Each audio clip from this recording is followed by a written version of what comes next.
Keuntungan Saudi Aramco hampir sama dengan APBN Indonesia, sekitar 1.600 triliun rupiah atau sekitar 120 billion dolar per tahunnya. Keuntungan Apple Incorporated sepertiga APBN Indonesia, yaitu sekitar 750 triliun rupiah atau sekitar 50 billion dolar. Sales atau penjualan per tahun Aramco 360 billion dolar atau 5.100 triliun rupiah. BUMN Indonesia itu asetnya katanya 5.000 triliun rupiah, yang biasa kalau pebisnis punya prinsip dagang harusnya omsetnya 1:1 dengan asetnya. Ini kalau perusahaan swasta loh yang kita bandingkan, dan yang kelola oleh profesional yang tidak bercampur dengan tim ses pilpres untuk dapat hadiah jadi anggota komisaris. Juga balas jasa pendukung tim hore pejabat berkuasa menduduki jabatan untuk hadiah. Nggak ada yang begituan. Kalau benar dikelola, maka saya yakin BUMN ini bisa juga 5.000 triliun rupiah omsetnya dan tidak jago kandang tentunya,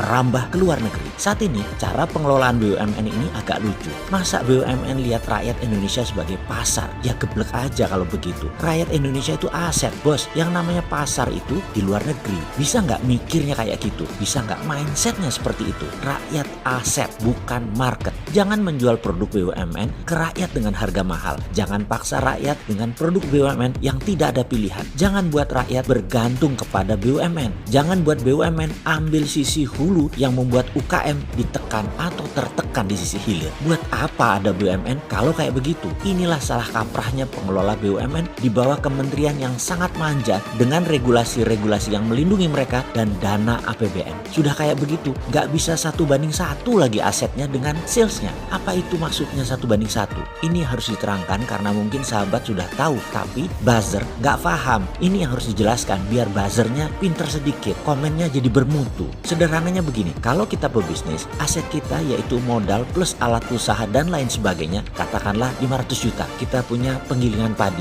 setiap hari menerima jasa giling, dan dalam 1 tahun omset kita 500 juta. Profit kita bersih 20% atau sekitar 100 juta rupiah. Itu adalah nilai wajar biasa, dan itu bisnis seperti biasa. Kalau bisnis bagus, itu sewaktu pengelolaan harus masuk rumus 1, 2, 3. Masuk 1, katakanlah 1 miliar, tahun kedua harus jadi 3 miliar. Yang naik 3 kali lipat itu biasanya 1 asetnya, 2 penjualannya, atau profitnya. Yang terbaik adalah omsetnya 3 kali naik dari asetnya, modal dalam hal ini. Itulah bisnis bagus yang masuk dalam rumus 1, 2, 3. Kalau masuk 1 dalam setahun omsetnya 1, itu wayai. Ya harusnya dapat, itu standar. Jadi kalau BUMN asetnya 5.000 triliun, omsetnya juga harus 5.000 triliun. Dan kalau untungnya 20%, ada 1.000 triliun untung BUMN, dan ini akan menolong APBN. Sekarang berapa setoran APBN dari BUMN? Wis repot Iki kalau ditanya begini. Wis ruwet sudah, gemeter yang ditanya begini para pejabatnya.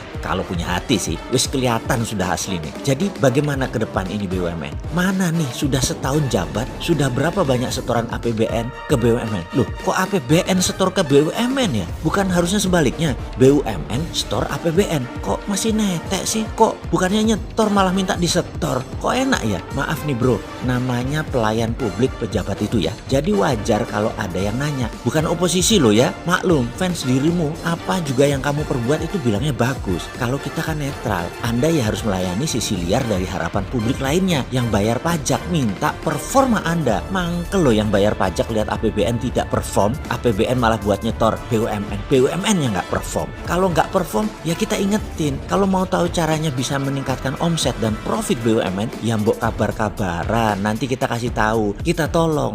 Tapi tutup dulu 500 BUMN anak dan cucunya dulu. Nanti enak deh kita ngomong. Menutup itu bikin efisien biaya loh bos. Walau tim hore yang nggak bisa kerja banyak kecewa.